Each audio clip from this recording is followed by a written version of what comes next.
Boa noite a todos, para mais uma sessão das nossas UTIs integradas. Hoje à noite a gente tem um convidado muito especial, por dois motivos. Primeiro, porque ele é uma autoridade no assunto. Segundo, que ele é paraibano. E aí a coisa melhora já por causa disso, né? Então, o nosso palestrante é Luciano Azevedo, que é um amigo de longa data, tem um currículo aí que, se eu for discorrer sobre ele, eu vou passar a noite toda falando. Acho que dispensa aí apresentações. O importante é que ele é de fato uma autoridade no assunto e vai fazer hoje um apanhado histórico, com uma perspectiva de também para o futuro aí em relação às condutas na SEPS. Luciano, é um prazer ter você. Fica à vontade, a tela e o microfone são todos seus. Obrigado, Ciro, Viviane, Fernando, Rubens, todos os colegas das UTIs integradas. É um prazer voltar a essa reunião. Eu admiro a constância de vocês e a capacidade que vocês têm nessas reuniões de produzir novos conhecimentos, né, de disseminar e compartilhar conhecimento com os colegas. E hoje a gente vai então discutir sobre a evolução do cuidado ao paciente séptico. Eu vou compartilhar a tela aqui. Ixi, fechei a apresentação, mas que porcaria. Peraí. Então, ah, então, a gente estava falando antes, quando eu compartilhei a tela, mostrando para os colegas que já estavam na reunião, os coordenadores das UTIs que já estavam nas reuniões, né? O comentário da reunião, o comentário foi sobre esse primeiro aparelho aqui, né? Sobre esse primeiro ventilador. E o objetivo é exatamente esse, né? Nessa discussão, mostrar o que aconteceu no cuidado ao paciente séptico no passado, como a gente cuida desse paciente séptico hoje em dia e qual é a perspectiva de cuidado futuro para esse paciente, né? Então, esse é o tema da aula. Eu queria só, antes de começar, fazer como pesquisador em terapia intensiva, como pesquisador em sepsia, eu não poderia deixar de homenagear o professor Rinaldo Bellomo. Tive, infelizmente, pouco contato com ele, mas o Rinaldo foi uma pessoa, ele faleceu ontem ou antes de ontem, e foi uma pessoa que moldou grande parte do cuidado ao paciente séptico que a gente tem hoje em dia, né? Então, fica aqui a nossa homenagem ao professor Rinaldo. Eu vou convidar vocês então para uma. Vamos mexer a nossa ampulheta, né? Vamos fazer uma viagem no tempo aqui. Desde os primórdios, desde a primeira vez que a palavra sepse foi ah, escrita ou enunciada, até o que a gente tem hoje em dia e quais são as perspectivas futuras de cuidado desse paciente. Então, como diria o comandante do avião, relaxem e aproveita aí a viagem, porque a gente vai dar uma viajada no tempo, no passado, atualmente e no futuro. Então, se a gente pega a história, né, do que seria a sepse, a gente começa com Hipócrates, né, com a questão do que está escrito aqui como é um yin e yang, né, a sepsis e a pepsis, onde a pepsis seria o funcionamento normal do organismo, o funcionamento normal do trato digestivo, e a sepsis seria o seu oposto, seria um cenário onde haveria doença, onde haveria putrefação, onde haveria produção de pus, mau cheiro, ou seja, já existia um conceito associado a uma gravidade, no próprio Hipócrates já falava de uma gravidade em relação à sepse. E a humanidade vem convivendo com infecção, com sepse ao longo da sua história, né? Seja na peste negra, que dizimou milhões de pessoas na Europa, indo para a varíola, que dizimou grande parte da população asteca e fez com que os conquistadores espanhóis conseguissem conquistar essa população no ano de 1500. Mais recentemente, a gripe espanhola, 1918, 1919, que também ceifou muitas vidas. A própria história da medicina intensiva, pelo menos a medicina intensiva contemporânea, se confunde com a o combate a uma infecção, o combate a uma sepsia, uma infecção viral com disfunção orgânica, né? Quando em 1950 ou 1953 o Bjorn Ibsen elaborou a primeira unidade de terapia intensiva moderna em Copenhague, para combater a poliomielite, né? Tudo que acontecia nessa época. Eu não vou entrar em detalhes, porque senão a gente vai passar a noite conversando aqui sobre isso.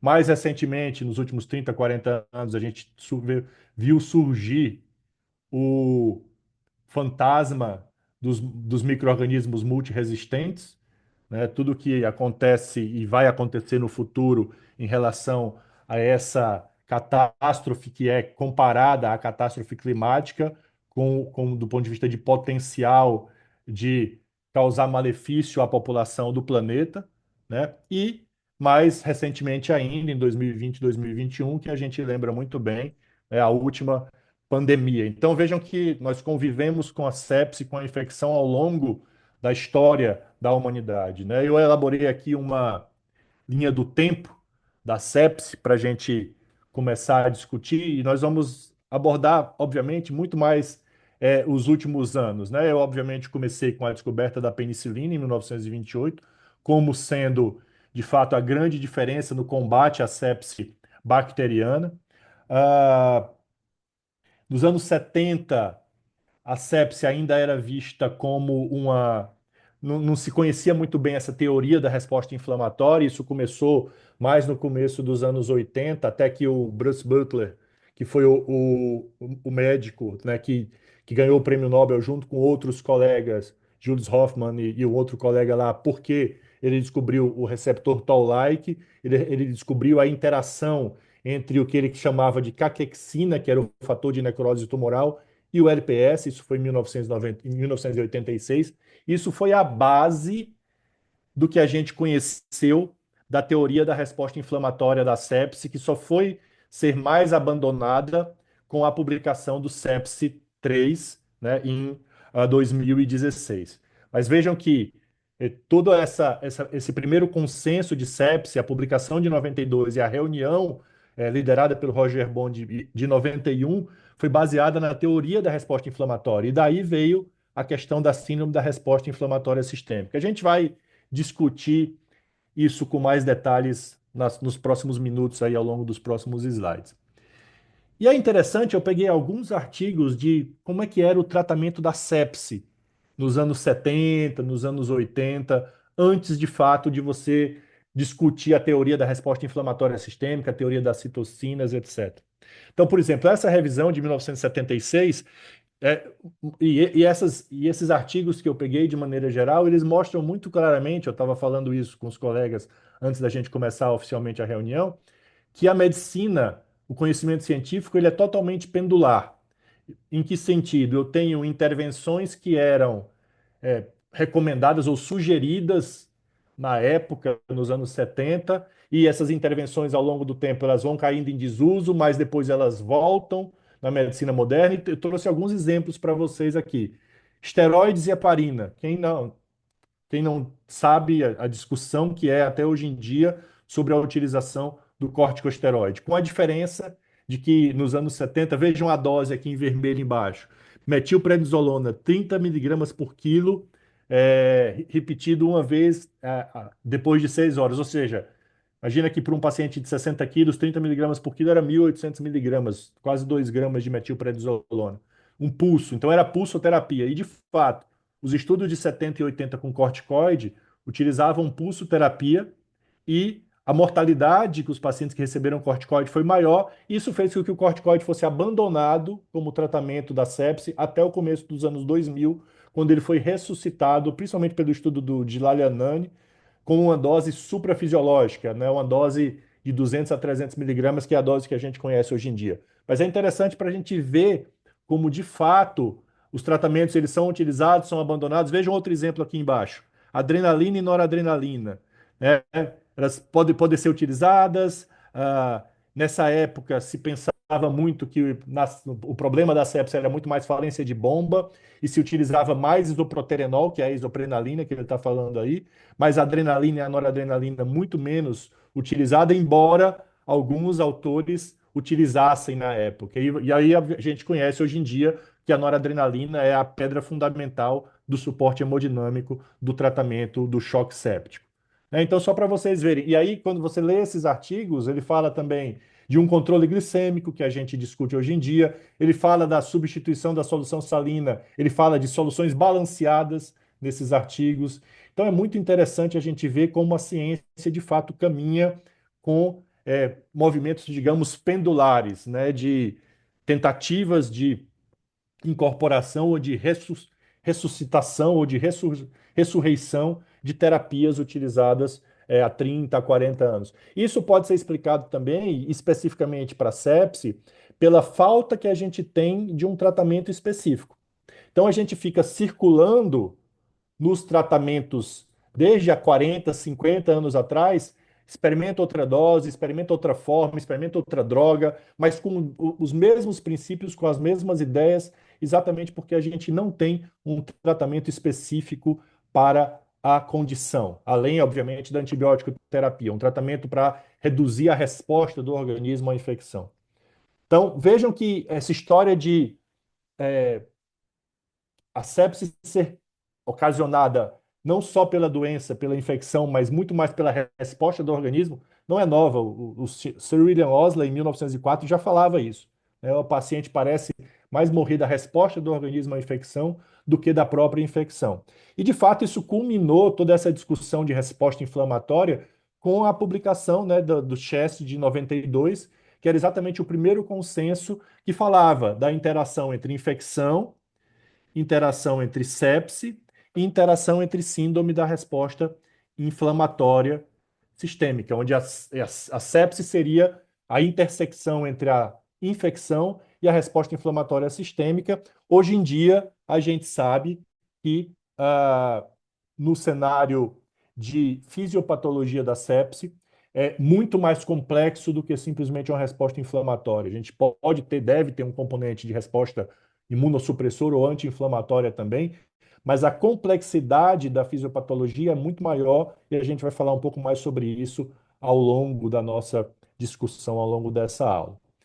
Nos anos 70 e nos anos 80, os doentes eram muito ressuscitados e muito tratados do ponto de vista hemodinâmico com a utilização do cateter de artéria pulmonar. Esse é o estudo original, publicado em 1970 ou 71 no New England Journal of Medicine. E para quem lembra, né, eu, quando estava no Hospital das Clínicas, por exemplo, usei muito esse cateter de artéria pulmonar da HP, né?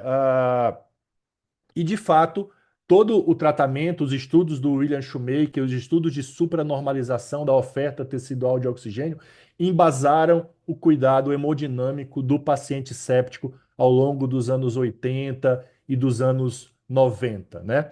Até que no final dos anos 90, por exemplo, ou até depois, né, como esse estudo aqui de 2006, os estudos viram que não houve benefício da utilização do cateter de artéria pulmonar em uma série de cenários, por motivos que a gente pode discutir depois, ao longo da nossa discussão, ao longo das nossas perguntas, mas a verdade é que, como a gente vê hoje em dia, o cateter de artéria pulmonar teve uma grande diminuição na sua utilização desde o começo dos anos 90 até os anos 2000, e hoje em dia ele tem sido substituído do ponto de vista de suporte hemodinâmico e cuidados críticos por ferramentas menos invasivas, e o SUAM tem ficado para situações muito específicas de diagnóstico diferencial de choque, cenários onde você não consegue utilizar outros dispositivos, hipertensão pulmonar, etc. Mas, do ponto de vista histórico, até o final dos anos 90, ele embasou o cuidado do paciente séptico do ponto de vista de suporte hemodinâmico. O que mudou? O que mudou foi o ano de 2001. O ano de 2001 foi extremamente profícuo na publicação de estudos que mostraram possíveis novos tratamentos do cuidado na sepse, incluindo o estudo do professor Rivers, né, o Early Goal Directed Therapy, que embasou o cuidado do paciente até a publicação dos estudos que contra-argumentaram do seu benefício, como a gente vai mostrar mais para frente. Essas publicações, em 2001 foi publicado o estudo do Rivers, em 2001 foi publicado o estudo da proteína C ativada, em 2001 foi publicado o estudo do controle glicêmico, tudo nessa época. E isso embasou a primeira versão do guideline da campanha Sobrevivendo à Sepsis, que foi, a partir da Declaração de Barcelona, em 2002, foi publicado em 2004, como a gente vai ver mais adiante. Então, o que é que o Rivers fez? Em 1996, ele publicou um estudo no American Journal of Emergency Medicine, onde ele mostrou que os pacientes com choque séptico tinham o que ele chamou de hipóxia tecidual global, ou seja, um desacoplamento entre oferta e consumo de oxigênio. E aí ele elaborou um algoritmo com o objetivo de tentar ajustar esse desbalanço oferta e consumo, principalmente através da redução do consumo de oxigênio, com sedação, analgesia, etc., e também com a melhora da oferta, fluido, vasopressor, transfusão e inotrópico. Então, esse é o grande trial do professor Rivers, tá? Ele fez um grupo controle onde ele se baseou na PVC-PAM débito urinário e a grande diferença foi utilizar a saturação venosa central de oxigênio contínua para guiar o tratamento no grupo protocolo, no grupo Early Goal Directed Therapy, né? Então, ele utilizou um algoritmo que usava uma série de etapas, onde você poderia dar fluido, droga vasoativa, transfusão de sangue e droga inotrópica, dobutamina, com o objetivo de chegar numa saturação venosa central acima de 70%. E ele mostrou, num estudo de centro único, no Hospital Henry Ford, em Detroit, uma redução significativa da mortalidade com a utilização da terapia precoce guiada por metas. Depois que esse estudo foi publicado, outros estudos tentaram, que é assim como a ciência funciona, né? Outros estudos tentaram confirmar as informações publicadas no estudo do professor Rivers. Outros três grandes estudos foram conduzidos, um estudo na Inglaterra, um estudo nos Estados Unidos e um estudo na Austrália e na Nova Zelândia, que não conseguiram demonstrar esse benefício de forma clara. E esses estudos foram reunidos nesta meta-análise, que foi publicada em 2017 no New England, que a meta-análise do PRISM, que não mostrou de fato um benefício do suporte do Early Goal Directed Therapy, tá? Ou seja, sugerindo que talvez os pacientes do professor Rivers tivessem uma característica diferente do, dos pacientes que foram analisados em outros centros nos Estados Unidos, na América Latina, na Europa, perdão, e na Ásia, na Austrália e Nova Zelândia. Tá? Isso a gente vai comentar com mais detalhes um pouco mais para frente, quando a gente chegar. Então, pode ser que, ao invés de eu ter que utilizar a mesma abordagem para todos os pacientes, eu precise usar uma abordagem mais individualizada. Talvez o Early Goal não seja benéfico para todos os perfis de paciente. E, de fato, o que a gente viu no Early Goal foi um momento, né, naqueles anos até que o estudo do Rivers fosse refutado, né, nós vimos uma utilização intensa de fluidos por esses pacientes. E a gente tinha menos preocupação do que a gente tem hoje, eu tinha zero preocupação, porque a gente não entendia que a curva de complicações associada com a utilização de fluido era uma curva em U, onde, se eu deixasse de ressuscitar o meu doente na fase aguda, o doente poderia ter uma série de eventos relacionados à quantidade de volume inadequada, ou se eu desse volume demais para o meu paciente, ele poderia ter sobrecarga volêmica, aumentar o número de dias no ventilador, como a gente sabe hoje em dia. Então, embora o estudo do Rivers tenha sido bombardeado por uma série de outros estudos depois, o que eu acho que ele de fato conseguiu demonstrar de benefício foi fundamentalmente ter atentado a todos nós, ter nos mostrado a importância do tratamento precoce do paciente séptico, da necessidade da utilização da antibiótico terapia, da identificação precoce desses pacientes e do uso da ressuscitação volêmica quando eu tivesse algum sinal de hipoperfusão. E hoje em dia, então, a gente tem uma abordagem muito mais racional para a utilização de fluido, né? Então, hoje em dia, a gente tenta otimizar o doente numa fase aguda, ainda mesmo assim com uma série de críticas. Por exemplo, os 30 ml por quilo da Surviving Sepsis Campaign são sujeitos a uma série de discussões, mas, fundamentalmente, na fase de otimização, a gente tenta buscar um ajuste baseado nas variáveis dinâmicas, nas variáveis ecocardiográficas, variação da pressão de pulso, etc, etc. Então, hoje em dia, ao invés de utilizar grandes quantidades de aporte volêmico, a gente tenta ser mais conservador, e isso é a evolução do cuidado desses pacientes.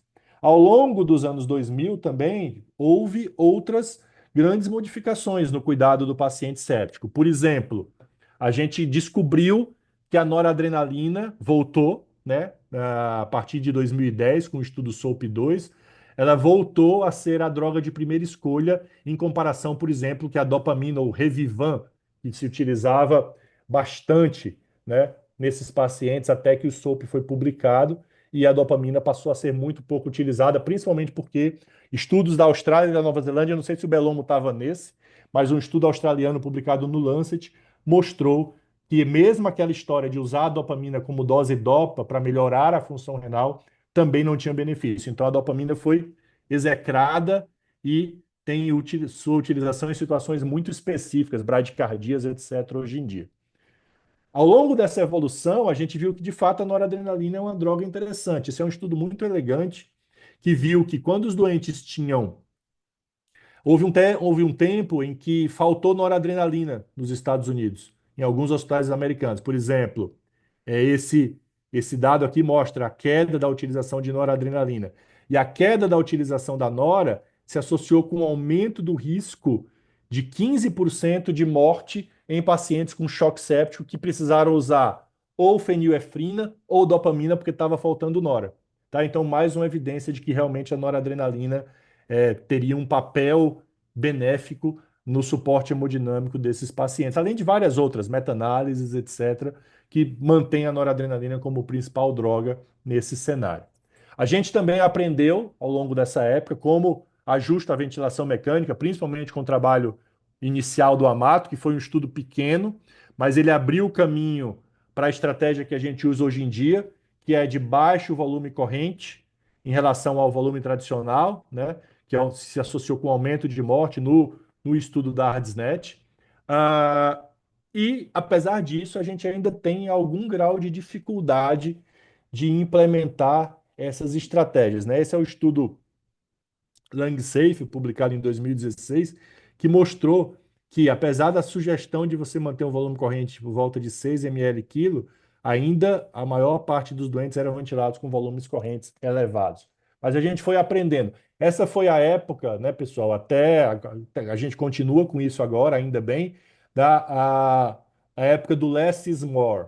Antes, até, por exemplo, do ponto de vista de ventilação mecânica, o objetivo era normalizar o PCO2, né, dar volumes correntes elevados, exatamente como se fosse o volume fisiológico que esses pacientes recebiam, e a gente viu que essas estratégias estavam associadas com maior mortalidade. Assim como transfusões de sangue. Então, a ideia de se manter uma hemoglobina de 10 ou o mais próximo possível do normal, hemoglobina fisiológica, foi indicada a partir desse estudo publicado em 99, né, que foi um estudo num grupo heterogêneo de pacientes críticos, mas que mostrou que não havia risco significativo, até algum benefício de você manter uma estratégia transfusional por volta de 7 a 9. E isso, de fato, se repetiu no paciente séptico a partir do estudo TRIS, né, que mostrou que não fazia diferença você manter uma estratégia transfusional menor nesses pacientes, sem diferença estatística significante. Então, nessa época, ao longo do cuidado desses pacientes, a gente dá menos fluido, a gente dá menos sangue, isso reduziu a incidência de síndrome do desconforto, porque existe síndrome do desconforto associado com transfusão. A gente dá menos sangue, a gente dá menos sedação para esses pacientes, mantém eles mais acordados, dá menos volume corrente, tudo isso foi desenvolvido ao longo dessa época, ao longo dos anos 2000 até 2015, 2020 aproximadamente. Mas não dá para deixar de falar na campanha Sobrevivendo à Sepse. Embora, quando a campanha foi lançada, houvesse uma grande discussão sobre o papel da indústria farmacêutica no financiamento da campanha Sobrevivendo à Sepse, porque era a época onde a empresa patrocinadora, ou a fabricante da proteína C ativada do Tigres, queria, obviamente, vender para maior quantidade. Tinha um remédio para sepsis, tinha sido aprovado, eles queriam vender para todo mundo, então eles queriam elaborar um guideline onde fosse indicada a utilização da proteína C ativada para esses pacientes. Então, houve uma grande discussão na época do lançamento desse paper que vocês estão vendo aqui, a primeira, a primeira edição da campanha Sobrevivendo à Sepsis, no sentido de que o conflito de interesse com a indústria precisava ficar claro. Então, os membros do Guideline tomaram tanta bordoada na época que eles resolveram afastar totalmente a possibilidade de patrocínio da indústria farmacêutica nos guidelines que se seguiram, 2008, 2012 e 2016. Mas, de fato, assim, o papel da Surviving Sepsis no tratamento da doença foi fundamentalmente você conseguir padronizar esse cuidado. Até então, o cuidado era muito baseado em opinião do especialista ou em algum estudo publicado, mas, de novo, de menor porte, com a publicação do Rivers, do estudo da proteína C ativada, do estudo do controle glicêmico, houve essa sugestão. E hoje em dia, mal ou bem, o tratamento da sepse é baseado no guideline da campanha Sobrevivendo à Sepse, né? Em grande parte baseado no tratamento, no guideline da campanha Sobrevivendo à Sepse, no qual nós devemos ter uma nova publicação em março de 2026, referente ao ano de 2025. A gente está finalizando a discussão do guideline, a gente está votando nas. Infelizmente, eu não posso dar spoiler para vocês, mas o guideline está interessante. A gente está votando nas recomendações da Surviving Sepsis Campaign 2025-2026. E hoje em dia, então, no que se baseia o nosso tratamento? Na precocidade, né? Na consideração de que a sepsia é uma emergência médica, na identificação da disfunção orgânica e na identificação da possível ressuscitação baseada no lactato, na identificação dos patógenos, tá? Que infelizmente ainda ocorre em 30 a 40% dos pacientes só, e uma série de outras etapas, né? Então, o lactato está demonstrado que, embora ele não seja totalmente apenas um marcador de anaerobiose, a sua evolução se associa com o desfecho desses pacientes, né? Então, quando eu tenho um cenário onde o lactato não reduz em mais de 10%, por exemplo, em até 6 horas, a probabilidade de sobrevida é menor, aqui em preto, né? Em comparação com um paciente que clareia o lactato. E até, do ponto de vista de beira-leito, é importante vocês, é, em reavaliando esse lactato, num paciente que não remove o lactato, não clareia esse lactato, clareamento não é a melhor palavra, tá? Clearance não é a melhor palavra, mas um paciente que não clareia esse lactato, reavaliar se o seu tratamento está sendo adequado. Eu estou perdendo algum foco infeccioso, por exemplo, uma coleção, um empiema, algo do tipo. O meu antibiótico está adequado para o foco? Será que o foco é esse mesmo que eu estou pensando? Então, 3, 6 horas sem melhora do lactato, 12 horas sem melhora do lactato, reavalie o seu paciente, porque, obviamente, isso aumenta significativamente o risco de morte nesse cenário. E a Surviving Sepsis Campaign atual também sugere você utilizar o tempo de enchimento capilar, que foi baseado no estudo Andrômeda. O grupo do estudo Andrômeda acabou de incluir os pacientes no estudo Andrômeda 2, vai ser um dos maiores estudos de ressuscitação volêmica de sepsis, com 1.500 pacientes, com estratégias de ressuscitação. Provavelmente ele vai ser apresentado ano que talvez até em Munique. Vamos ver se dá tempo de apresentar no Congresso Europeu de Munique, né, o estudo Andrômeda 2, mas o Andrômeda 1 já mostrou que o tempo de enchimento capilar, para um cenário, por exemplo, de recurso limitado, ele pode ser tão útil quanto o lactato para avaliar a evolução clínica do paciente. Então, está lá no guideline da campanha Sobrevivendo à Sepsis como deve ser feito essa abordagem. Obviamente, o antibiótico na primeira hora é o que faz diferença em desfecho, uma série de estudos mostrando isso. Eu trouxe só o estudo mais considerado mais importante nessa área. Cada hora que eu passo em relação à primeira hora de antibiótico terapia, eu aumento significativamente a mortalidade dos doentes.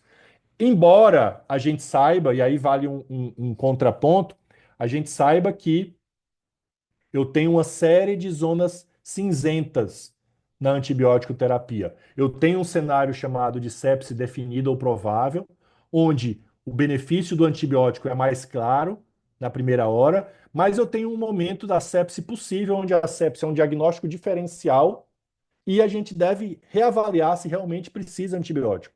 Então, eu tenho que avaliar esse doente para de fato confirmar ou excluir o diagnóstico de sepse. Uma vez que eu exclua o diagnóstico de sepse, obviamente eu não preciso do antibiótico, mas caso eu continue na dúvida depois de 3 horas, por exemplo, de avaliação clínica, laboratorial e de imagem, se eu continuar na dúvida, eu administro o antibiótico, mas aqui eu tenho então uma janela um pouco maior, né? De até 3 horas. Claro que isso não vale para o paciente em choque, tá? Porque o paciente em choque é o cenário onde eu tenho um maior risco de morte associado com a ausência da antibiótico terapia na primeira hora. Então, se o doente está chocado e eu acho que pode ser sepse, eu tenho que dar um antibiótico na primeira hora. Se o doente está chocado e eu tenho certeza que é sepse, ou a sepse é muito provável, eu tenho que dar um antibiótico na primeira hora. Se o doente não está chocado, mas é muito provável que ele tenha sepse, eu também dou o antibiótico na primeira hora. Se o doente não está chocado, mas eu estou na dúvida, sepse é uma possibilidade, mas pode ser uma insuficiência renal, pode ser uma embolia pulmonar, pode ser uma insuficiência cardíaca, pode ser uma emergência oncológica. Estou na dúvida, eu faço a avaliação clínica. Se eu não conseguir excluir a sepse em até 3 horas, eu tenho essa janela da antibiótico terapia. Exatamente para a gente tentar minimizar a utilização indiscriminada de antimicrobianos e o risco de infecção relacionada à assistência à saúde que isso pode causar. Então, hoje em dia existe essa tentativa, reconhecimento de que há uma zona cinzenta no diagnóstico de sepsis, porque a gente não tem o biomarcador específico, a gente não tem a ferramenta específica para diagnosticar, e por isso eu posso ter essa maleabilidade na antibiótico terapia entre 1 e 3 horas, a depender da probabilidade pré-teste do diagnóstico de sepsis. E aí a gente tem a recomendação, as recomendações que são as recomendações, principalmente a recomendação do cristalóide, é a recomendação mais controversa da campanha Sobrevivendo à Sepsis, porque ela não é baseada em ensaio clínico randomizado, ela é baseada em dados observacionais, em estudos de melhoria da qualidade, e provavelmente, vocês vão ver um exemplo disso daqui a pouquinho, existe uma heterogeneidade muito grande, claro, da quantidade de fluidos que esses pacientes precisam. Então, se eu estou num cenário onde eu posso individualizar essa quantidade de fluido, fazendo um ecocardiograma, fazendo uma medida dinâmica, etc., eu posso, obviamente, não preciso administrar os 30 ml por quilo, se eu estiver nesse cenário. Se o meu cenário é um cenário de recurso limitado e eu não sei manusear muito bem esse doente, é melhor que eu faça os 30 ml por quilo para evitar que ele corra um risco de hipovolemia associada à minha incapacidade de diagnosticar o status volêmico do meu doente. Tá bom? E os vasopressores como estratégia para manutenção da pressão arterial desses pacientes, é, caso não haja manutenção da PA só com bolos de fluido. Vejam que o exemplo aqui do bolos de fluido, né? Diferente do antibiótico, naquele mesmo estudo, se eu administro bolos de fluido em 1 hora, 3 horas, 6 horas ou 12 horas, não faz diferença do ponto de vista de mortalidade.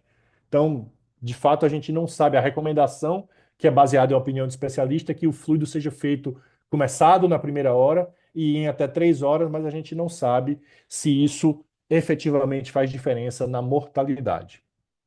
E esse é o manejo de drogas vasoativas atuais, né, da Surviving Sepsis Campaign. Sua alvo de pressão arterial média é de 65 milímetros de mercúrio. Você pode começar o vasopressor no acesso periférico, desde que você tenha algumas características desse acesso periférico, desse uso de vasopressor. A vasopressina está indicada para o doente que está caminhando para um choque mais refratário, uma faixa de dose de 0,25 a 0,5 micrograma por quilo por minuto de noradrenalina. E eu posso considerar a utilização de dobutamina ou adrena, se eu identifico algum grau de disfunção cardíaca, seja por ecocardiograma, seja por exame laboratorial, gap de CO2, saturação venosa baixa, etc. Tempo de enchimento capilar além de tecido num paciente que já tomou bastante fluido, por exemplo. Então, eu posso tentar identificar e começar uma dobutamina, né? Então, de novo, Não tem evidências para dobutamina nem adrenalina nesses doentes. É tudo baseado muito mais em opinião de especialista ou estudo observacional, tá?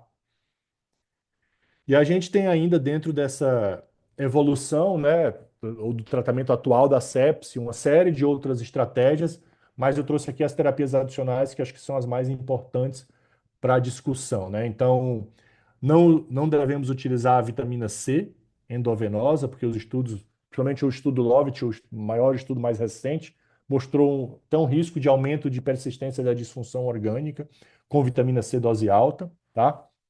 O bicarbonato de sódio pode ser uma opção para pacientes que têm acidose metabólica grave e lesão renal aguda do tipo AQIM 2 ou AQIM 3. Então, você pode utilizar bicarbonato de sódio baseado nos resultados do estudo BICAR ICU.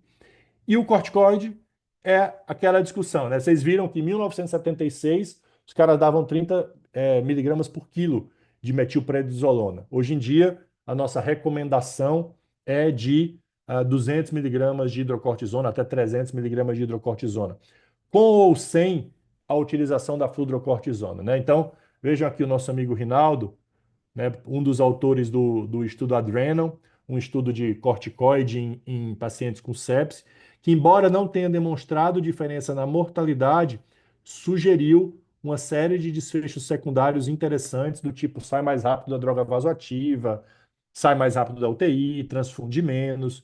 Por outro lado, os estudos franceses que utilizaram hidrocortisona mais fluorocortisona mostraram, né, desde o estudo do Anani e esse novo estudo aqui, não tão novo assim, é de 2018, mostraram um benefício de mortalidade para esses pacientes.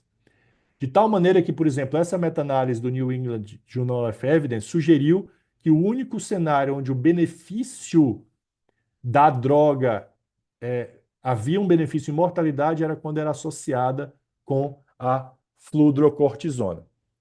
De tal maneira que os australianos acabaram de ter um grant, perdão, um grant aprovado de comparação hidro mais fludro versus hidrocortisona em pacientes com choque séptico, tá? Por que que isso acontece? Provavelmente por conta do que a gente vai discutir agora, do ponto de vista do que está se discutindo hoje em dia, com perspectivas para o futuro, para a gente finalizar a nossa discussão. É muito possível que exista o que a gente chama de heterogeneidade de efeito de tratamento. Quando eu pego um estudo clínico randomizado, eu vejo a média do efeito de tratamento. Eu posso ter pacientes que se beneficiam do uso da droga, outros onde a droga, por exemplo, o corticoide, é maléfico e outros onde ele não faz a menor diferença. Quando eu somo benefício com malefício, mais com menos, provavelmente eu vou chegar em zero. Ou seja, na média, o corticoide não é capaz de demonstrar um benefício na mortalidade. Talvez eu tenha, por exemplo, na França, perfis de pacientes onde o benefício do corticoide seja maior e por isso a gente consiga demonstrar, os pesquisadores consigam demonstrar esse benefício nesse subgrupo de pacientes da França. Versus na Austrália. Na Austrália, o cuidado é tão bom, os pacientes chegam tão rápido e são tão pouco inflamados que talvez não faça a menor diferença eu utilizar corticoide para esses pacientes. Sabe? Não vai impactar significativamente na mortalidade. Ou o impacto vai ser tão pequeno que eu vou precisar de 15 mil, 20 mil, 30 mil doentes para demonstrar um mínimo impacto do uso do corticoide. Então, talvez os estudos australianos sejam underpowered, como a gente chama, para o benefício do corticoide por características próprias de lá, versus os estudos franceses, e talvez, se a gente fizer um estudo no Brasil, como os nossos doentes chegam mais tarde, mais inflamados, mais ou menos no padrão do estudo do Rivers, talvez exista essa heterogeneidade de efeito de tratamento. E é isso que está se discutindo cada vez mais hoje em dia, né? Ah, como é que vai ser o cuidado do paciente séptico no futuro? Isso aqui é São Paulo em 2050, 2060, parece Blade Runner, né? Mas a ideia é que a gente tenha leitos hospitalares onde o cuidado seja minimamente invasivo, não exista invasão do ponto de vista de catéteres ou o mínimo possível. Por exemplo, os dispositivos para avaliar débito cardíaco, os dispositivos para avaliar função neurológica e mesmo os dispositivos para avaliar eletrólitos seriam ou não invasivos ou apenas plugs, né, adesivos transdérmicos que seriam capazes de avaliar essas funções clínicas nesses pacientes. Do mesmo modo, a ideia, que é aquilo que eu mencionei anteriormente, é de que no futuro a gente tem o que se chama hoje de medicina de precisão muito mais detalhada no cuidado do paciente séptico, né? No cuidado do paciente crítico. A gente sabe que a doença crítica e a sepse se compõe de um grupo muito heterogêneo de doentes. E hoje em dia o que se tem tentado fazer é o que a gente chama de separação ou clusterização em perfis específicos que possam ser avaliados e tratados de acordo com as suas características fisiopatológicas, por exemplo. Então, eu posso ter um perfil mais inflamado, onde eu vou dar uma droga bloqueadora da inflamação, um bloqueador de TNF, bloqueador de interleucina 1, por exemplo. Eu posso ter um perfil mais imunossuprimido, onde eu vou dar um estimulante do sistema imunológico, tá? E a gente está apenas arranhando a complexidade que é a caracterização desses subfenótipos ou endotipos, que são os nomes científicos para esses grupos de pacientes diferentes. O futuro é a gente conseguir separar esses perfis de pacientes em endotipos ou subfenotipos que são passíveis de serem tratados com as nossas intervenções. De fato, as nossas intervenções parecem se beneficiar grupos específicos. Esse é um paper que saiu esse ano no Critical Care Medicine, acho que janeiro de 2025, onde eles avaliaram perfis de pacientes dentro dos trials de terapia precoce guiada por metas. Aquilo que eu mencionei, será que o Rivers é benéfico? Foi benéfico porque o grupo de pacientes de Detroit dele era um grupo muito específico e os outros estudos eram estudos multicêntricos que englobavam um grande número de pacientes e que talvez, misturando todo mundo, eu não conseguisse encontrar o perfil de pacientes que se beneficiava. Essa foi a base dessa avaliação aqui.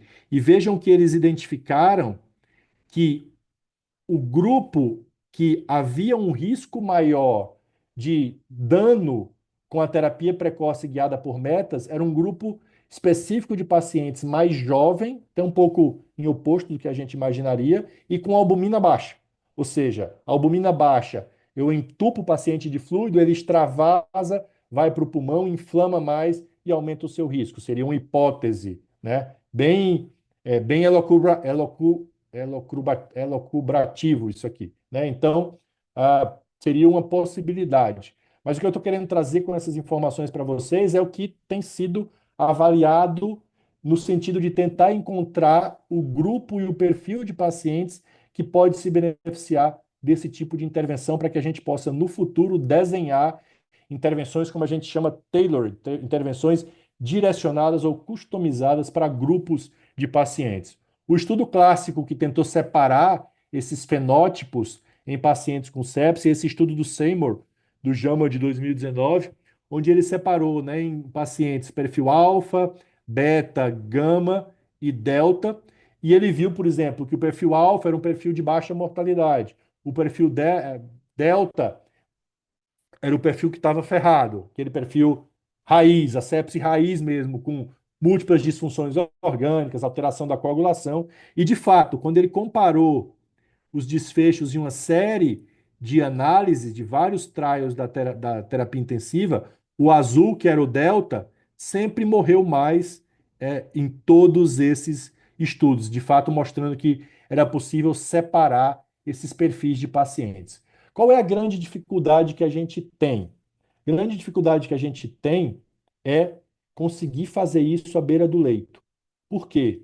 A, a oncologia, por exemplo, que tem essa medicina de precisão muito bem delimitada, ela permite, né, a característica clínica do doente permite que eu consiga fazer uma análise do perfil imunofenotípico, etc., do tumor em alguns dias e, a partir daí, utilizar o anticorpo monoclonal específico para aquele tipo de tumor. Aqui, pela gravidade do doente, pela velocidade do quadro, a gente dificilmente, hoje em dia, consegue separar esses pacientes de forma efetiva na beira do leito. Mas o objetivo, vamos ver se eu consigo fazer passar esse vídeo, né? O objetivo futuro é eu acho que eu não sei se eu vou conseguir passar isso aqui, infelizmente. Mas era muito mais uma brincadeira aqui. Vamos ver se eu consigo. Não vou conseguir passar. Será que eu consigo de algum jeito? Porque ele fica apontando aqui a canetinha. Peraí.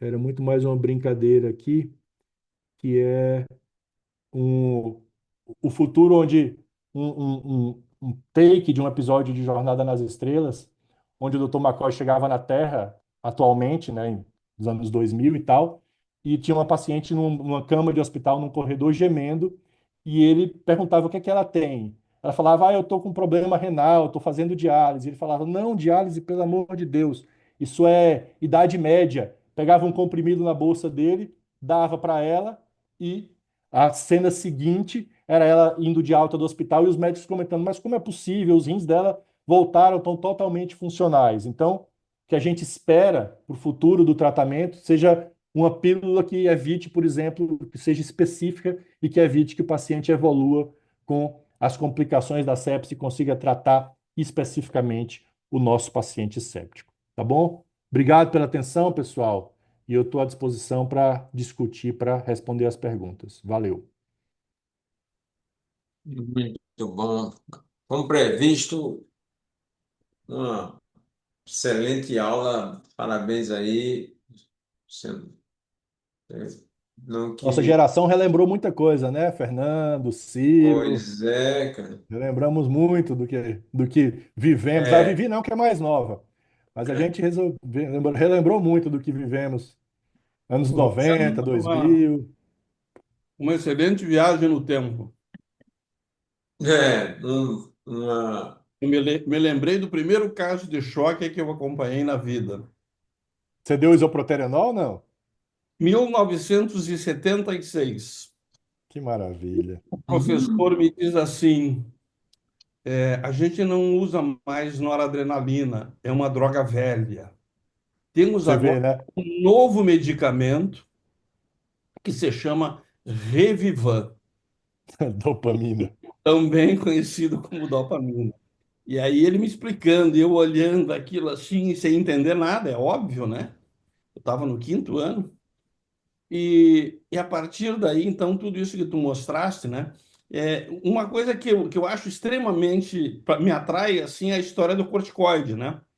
O corticoide começou a ser usado em 1954 em pacientes com pneumonia. E a partir daí, né, o grupo do Sprung, quando ele estava em Miami, né? E um pouco antes, em 75, um outro cara que eu não lembro o nome também no New England usou essas doses extremamente altas, né? E, e, de- Exato. e depois, no final dos anos 80, não é quando o John Luce e o próprio Roger Bonney fizeram ensaios clínicos e assim decretaram praticamente o fim dessa dose, né, de 30 miligramas por quilo. Eu lembro que eu fiquei pensando assim, meu Deus, o que que a gente vai fazer agora, né? A ilusão de que... E isso é só para dizer para os mais novos que esse sentimento que a gente às vezes tem de usar uma terapia que, na verdade, ela é inócua ou às vezes até iatrogênica, ela causa uma sensação, digamos, de bem-estar para quem está fazendo. Eu estou fazendo alguma coisa, né? Quem já não ouviu, É, né, quando alguém vai dar corticoide e ouve de resposta, a gente questiona e ele diz: não, mal não vai fazer. Mas quem é É que garante isso. que não vai fazer mal, né? Então, deixa eu só fazer uma observação. Eu sempre faço justiça. Tu conhece Mauro Onofre, né, Luciano? Que cirurgião cardíaco, um dos melhores Sim, cirurgiões cardíacos do Brasil. E existia uma disputa.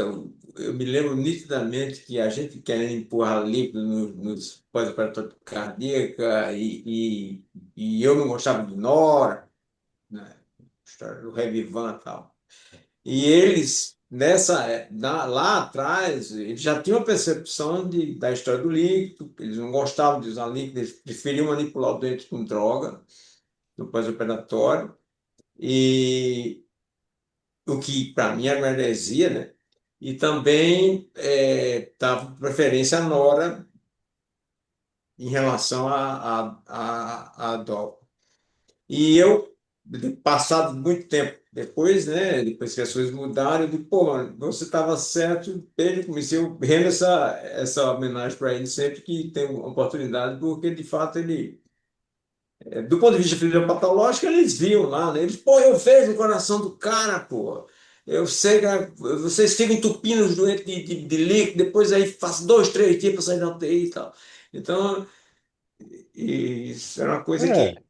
E a gente, muitas vezes, em nome das evidências, né? É aquela história de medicina baseada em evidência é muito legal se fosse a coisa linear, né, cara? A vida não é linear, de jeito nenhum, né? O pressuposto que a medicina baseada em evidência tinha era de que você pegava a evidência e transpunha para a beira do leito de forma linear e direta. Não é bem isso que acontece. E a gente esquecia a fisiopatologia da história, né? Achava que não, é edema, isso aí é estética, depois a gente tira e tal. E essa lição eu aprendi, não sei se demorou muito para a gente aprender, mas de certa forma fica aí para os mais novos também. a discussão é muito Os- boa. A discussão da medicina baseada em evidência é que você pega a evidência, analisa, né, à luz da sua experiência e implementa no paciente de acordo também com as preferências dele, né? Então, a gente precisa tomar muito cuidado quando a gente incorpora diretamente o que vem da evidência de forma cega. Nossa, é isso, agora eu vou fazer isso para todo mundo, sem desenvolver o raciocínio clínico, porque a medicina baseada em evidência, a ideia, a gênese da medicina baseada em evidência são essas três coisas, né? A experiência do médico está incorporada nela, a evidência, o paper, né, a literatura e a preferência do paciente e familiar. Então é muito bom o seu comentário, Cílio, porque na verdade ela é o conjunto dessas situações. Tem que Luciano, e entra nessa equação é, aí também os indícios que o paciente apresenta, né? Porque a gente tem Sim. que ler. Acho que tem uma daí. pergunta aí. Rubens? Não, fui eu que abri o microfone aqui. Pegando esse gancho aí da individualização, nós vimos coisas terríveis, né? Na época das hipervolemias, encharcava os doentes de forma. Como é que a gente achava que o negócio daquele podia dar certo, né? Ainda achava que estava fazendo o máximo. E o tempo foi mostrando e foi trazendo novos conceitos, como você mostrou, aliás, de forma tão brilhante, leve, né? Eu gostei muito da aula. Mas à beira-leito, essa questão da individualização. Se você tivesse que dar um recado para os nossos residentes que estão aí, para nós, para mim também, o que você deixaria de recado sobre essa questão da individualização, sobretudo no aspecto da resposta volêmica, da reposição volêmica? Olha, obrigado, Rubens, pela pergunta. Sim, deixa eu só fazer um disclaimer, né? Por que que a Surviving sugere 30 ml por quilo? Porque desde que o Rivers foi refutado, a gente não tem, de fato, um estudo que mostre como que deve ser feita essa ressuscitação volêmica inicial desses pacientes, né? A gente não tem um guia para essa ressuscitação volêmica. É muito ruim para um guideline de não orientar nada numa coisa tão importante quanto a ressuscitação volêmica. Então, a discussão que se tem nos bastidores da Surviving é que, ok, eu não tenho a evidência do estudo clínico randomizado, mas eu tenho a sugestão dos estudos observacionais de melhoria da qualidade, de que usar 30 ml por quilo é a média do que os pacientes recebem, e quando eu implemento os estudos de melhoria da qualidade, existe um benefício, existe uma associação de benefício com a mortalidade. Então, vamos pensar que para um cenário de linha de frente, para um profissional de saúde que está menos acostumado a cuidar desses pacientes e onde eu não tenho um ecocardiograma, onde eu não tenho nenhum, ah, nenhuma ferramenta de análise mais aprofundada para esses doentes, fazer 30 ml por quilo, assim, é ok, não parece se associar com um aumento do risco significativo, né? Então, alguns estudos observacionais mostraram isso, e eu consigo ter certeza que aquele paciente recebeu algum fluido. Isso é um cenário de um recurso limitado num paciente avaliado por um profissional menos acostumado a cuidar de um doente. Um residente de medicina intensiva tem que saber individualizar esse cuidado, tá? Ele lembra dos 30 ml por quilo, mas ele tem que saber individualizar esse cuidado, seja através de um ecocardiograma, seja através de uma monitorização laboratorial de exame clínico, seja através de avaliar travas clínicas de utilização de fluido do tipo saturação, congestão pulmonar, mesmo a própria PVC, né? Mas o residente de medicina intensiva tem ou de emergência, que cuida de doente grave, por conta do seu treinamento, ele tem a obrigação de saber individualizar esse cuidado, né? A ressuscitação fixa, ela é muito mais sugerida, os 30 ml por quilo, de forma meio cega, entre aspas, eles são muito mais sugeridos para um profissional menos habilitado num cenário de um recurso mais limitado. Nos nossos hospitais de alta complexidade, nas nossas emergências, a individualização é primordial, tá? Acho que tem alguém com a mão levantada aí, João, Rodrigo? o João tá com a mão levantada aí. É o João. Não estou enxergando direito. Não, não, sou eu, desculpa. Tem Não, eu só queria, perguntas aqui, viu, depois.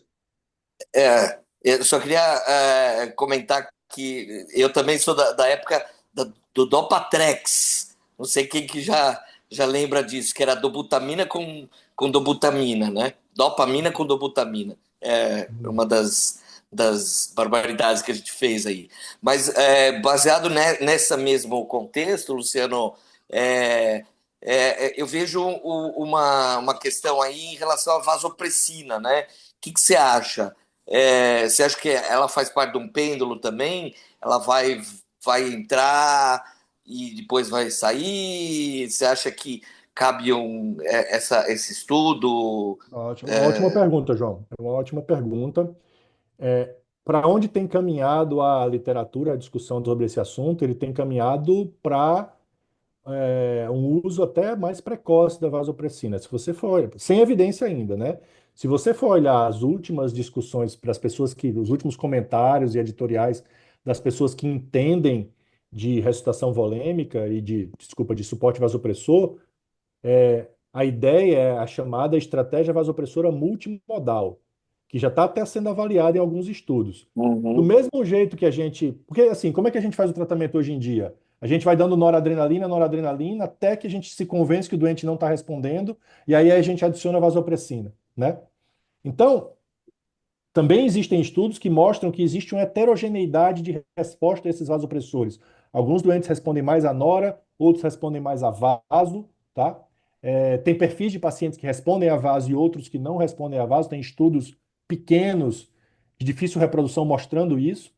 Então, a ideia é, eu começo a nora, vi que não teve resposta, eu já vou sendo mais precoce na utilização da vaso. Talvez eu esteja é, vendo um paciente que tem pouco receptor alfa responsivo à nora. Então, se eu usar o receptor V da vasopressina, talvez eu ganhe a melhora da pressão arterial. Porque hoje em dia o que a gente vê é nora, começa a ter efeito adverso, faz FA, aí entra com vaso, né? E os estudos de vaso, vou falar disso até no Congresso Mineiro, sexta-feira, os estudos de vaso mostraram que quando eu uso a vaso, eu reduzo a nora e eu reduzo, por exemplo, fibrilação atrial, alguns dos eventos adversos das catecolaminas. Então, eu não acho que a vaso vai sair, na verdade, eu acho que ela vai continuar e talvez a tendência é ter ser usada mais precocemente. A Mais BRICNET, precoce. a Rede Brasileira de Pesquisa em Terapia Intensiva, começou um estudo chamado NOVA, que eu até convido as pessoas, quem quiser participar, que está testando duas Isso. estratégias de vaso, mais precoce ou mais tardia. Então, pode ser que 2.800 doentes a gente talvez tenha essa resposta nos próximos anos aí. Isso é bem interessante, Perfeito. né, Luciano? Tem um estudo teu de revisão, publicado, saiu que 5 anos, talvez um pouco mais, né, sobre a dose, digamos assim, de dose alta de nora, né? 0,5 Sim, microgramas por quilo. A gente fez um estudo, quando eu estava lá em Caxias, e levamos lá para o Vansan, associando o vasopressina quando a nora chegava em 0,5 na época. Isso 2017. E é óbvio que quando o pessoal foi fazer o comentário lá, eles perguntaram, pô, disseram, vocês estão usando muito tarde, né? E hoje em dia, de uma maneira geral, embora não tenha uma evidência consistente, a gente associa a vasopressina quando a nora passa de 0,2. 02, 03, nessa faixa É. aí, isso aí. Então, É né, isso aí. 0,2, 0,25 Uhum, e é associa a isso. nora, associa a vaso, né? Então, É e isso. aproveitando esse gancho do vasopressor, Depois do Atos 3 não saiu mais nenhum ato mais, né? A angiotensina vai morrer na casca? Então, assim, a gente estava discutindo, eu dei essa mesma, uma aula muito parecida, na verdade foi aula vasopressora multimodal, suporte vasopressor multimodal na reunião científica da UTI da Unifesp. E a Flávia, que tem esses bastidores, até mais do que eu, ela estava falando, olha, o que aconteceu? O Atos 3, que foi o estudo que mostrou que a angiotensina melhora a pressão arterial, não tinha efeito em desfecho, né? Então ele só mostrou que a angiotensina, em comparação com o placebo, melhorava a pressão arterial, o que obviamente é esperado de um vasopressor. Ainda bem que ela melhora a pressão arterial, né? Só O faltava nem placebo. isso ela melhorar, né? O problema, Fernando, é que a empresa que produz a angiotensina 2 conseguiu uma aprovação do FDA para utilização em choque com aquela história de choque grave, refratário, né? Com aquela história de que é uma condição com alta mortalidade, seria quase um uso compassivo. E agora eles têm essa aprovação nos Estados Unidos e em uma série de outros países do mundo. Ou seja, eles não têm mais, com a droga aprovada, eles não têm mais interesse de fazer estudo que mostre benefício e mortalidade com a angiotensina, entendeu? Diz o Ari Serpa que os australianos, eu não procurei isso com detalhe, mas diz ele que os australianos estão rodando um estudo com angiotensina, mas RCT com angiotensina depois do Atos 3 não saiu nenhum. Eu até tinha os slides de angiotensina para pôr aqui na aula, mas eu não ia dar tempo, né? Eu acabei tirando. Tem duas perguntas aí no chat. Até aproveitando essa questão do vasopressor, né? O Edwin está perguntando se no desmame de vasopressor, qual desmamar primeiro, nora ou vaso? A gente podia fazer uma enquete aqui, né? Quem desmama primeiro nora, quem desmama primeiro vaso, eu acho que vai dar um número bem dividido, né? Porque não dá para saber. A literatura diz de forma bem tênue, bem débil, de que se você desmama vaso primeiro, você tem mais hipotensão. Então, em teoria, você deveria desmamar a nora primeiro, o que até seria compatível com aquela história de que desmamando a nora eu teria menos efeito adverso da nora por causa do efeito poupador de catecolamina da vaso, então deveria desmamar a nora primeiro, e depois tiraria a vaso, né? O que a gente acaba fazendo, na prática, muitas vezes, não sei se é isso que vocês fazem também, vaso e nora. Nora 03, vaso 004, 005. Nora até um pouco mais, 04, 05. Vai tirando a nora até chegar 02, 01. Deixa um restinho de nora lá, que é mais titulável do que a vaso. Aí você desmama a vaso total e depois tira só o restinho da nora. É o que a gente acaba fazendo na prática, mas isso é totalmente. A grande verdade é que desmame de droga vasoativa é uma caixinha de surpresa, né? Uma caixinha preta, na verdade. Ninguém sabe muito bem como é que tem que fazer. Então é tudo ideia e opinião de especialista. O Tem mais. Luiz Camilo está perguntando em quanto tempo é esperado observar a resposta clínica à terapia antibiótica em pacientes sépticos, se deve se coletar cultura em 48 horas e se a PCR é tão útil assim. Então, a ideia de coletar a hemocultura, Luiz, idealmente ela tem que ser feita antes do antibiótico, né? Porque depois, se a porcentagem positiva da hemocultura sem antibiótico já é 30, 40% nas melhores casuísticas, depois do antibiótico, então, a chance de você recuperar o patógeno é mínima, né? Com a hemocultura 48 horas depois que você está dando ceftriaxona, pipitazo, etc. Então, a chance é muito pequena. Então, não se recomenda, a menos que o doente piore. Aí você pode coletar, volte a fazer febre, sei lá, aí você pode recoletar a hemocultura, tá? Pensando que não está coberto, né? O tempo habitual para esperar a melhora clínica é 48 horas, né? O clássico de 48 horas. Mas depende da condição, a melhora clínica pode ser muito mais tardia. Uma infecção de corrente sanguínea por Staphylo aureus pode demorar muito mais do que só 48 horas para diminuir a endocardite, para diminuir a febre, etc, etc. Então, de novo, a média é essa, mas a individualização é a rainha. Acho que tem mais uma pergunta do corticoide, né? Tem. Existe diferença de mortalidade entre fazer corticoide dose fracionada uma vez ao dia? Ótimo. É, esquemas de corticoide, tá? Ah, quando você faz dose uma vez ao dia, a hidrocortisona não dá para fazer, tá? Você pode fazer a cada 6 horas, a cada 8 horas ou em infusão contínua, tá?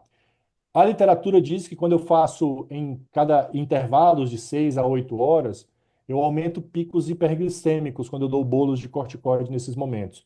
Quando eu faço 200 miligramas de hidrocortisona em bomba de infusão, em infusão contínua em 24 horas, eu diminuo esses picos hiperglicêmicos. Mas, de novo, a gente não tem a evidência disso. A evidência do grande estudo, assim, né? De estudos robustos. A gente tem sugestões. Então, as formas são até de 12 em 12 você pode considerar, por causa do tamanho da ampola e tal, 100 de 12 em 12, né? Para não perder a ampola.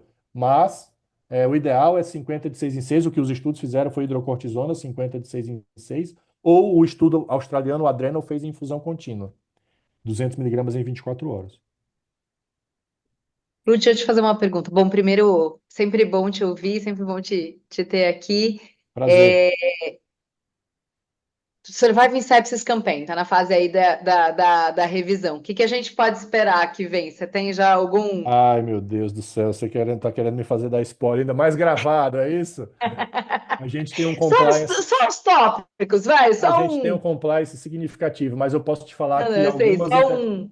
algumas intervenções que foram sugeridas na Survive vão ser rediscutidas agora. Então, a história do acesso periférico, por exemplo, está no 2021, então dá para eu falar, né?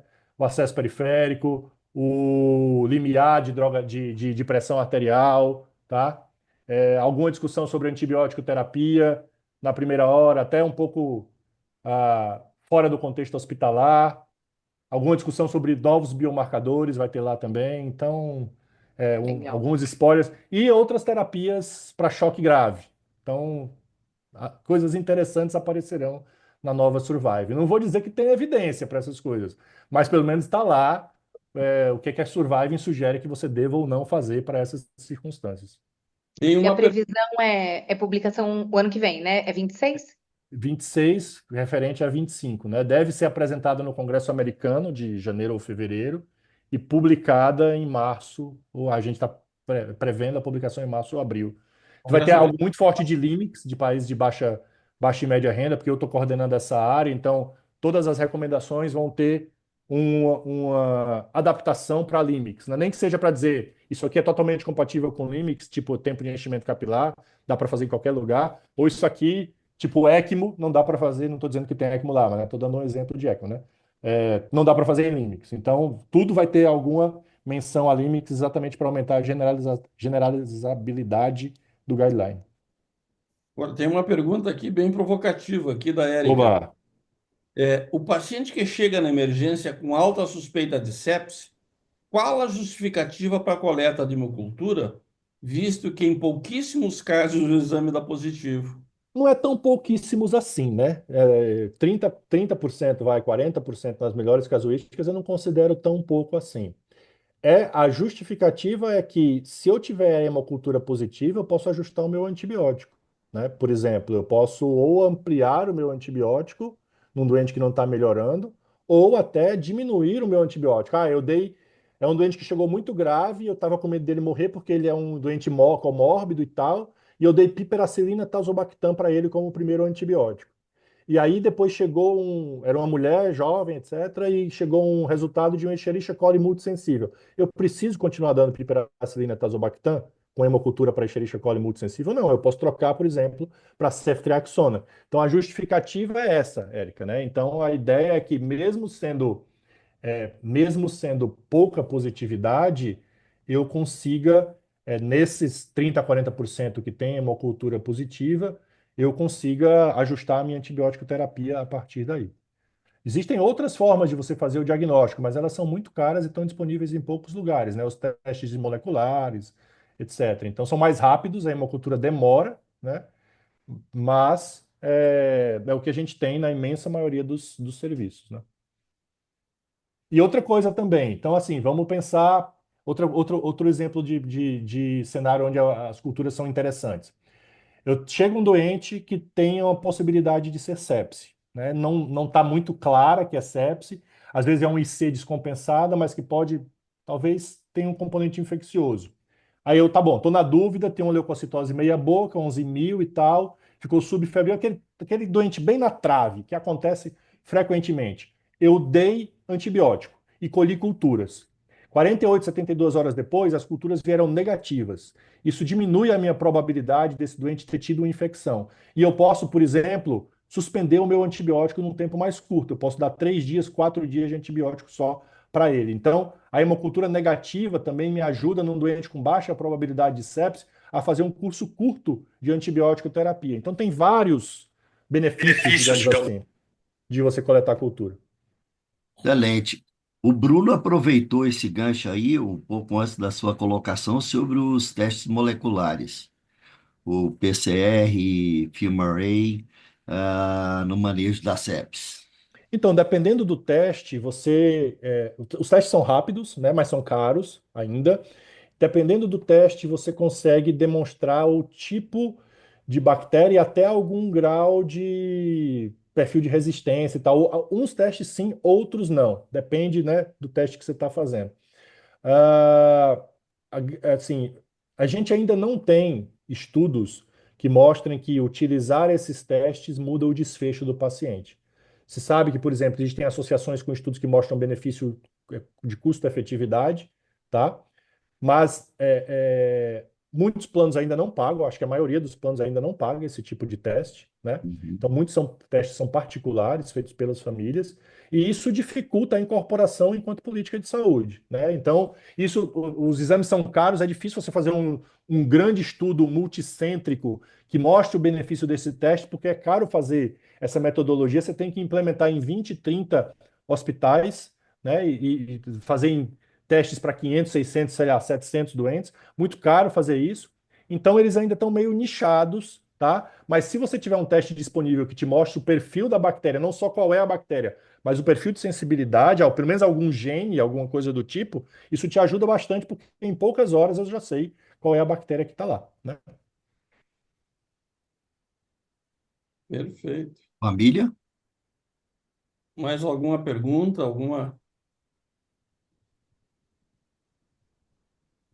Ciro? Não, eu estou plenamente satisfeito. Eu acho que se a gente fosse continuar a discussão, Vai longe, né? ia para meia-noite aqui, mas coitado do Luciano, precisa dar uma Preciso terminar descansada. minhas aulas do Congresso Mineiro. É, mas foi muito boa a discussão. Luciano, sinta-se já voluntariamente convocado aí. Sempre um prazer. Sempre uma Ó, honra. Obrigado. Parabéns. Tinha Obrigado 120, aí, Obrigado, parabéns Luciano. pela 120 pessoas excelente aula. na sala. Parabéns. Obrigado. Obrigado pelo 150. convite.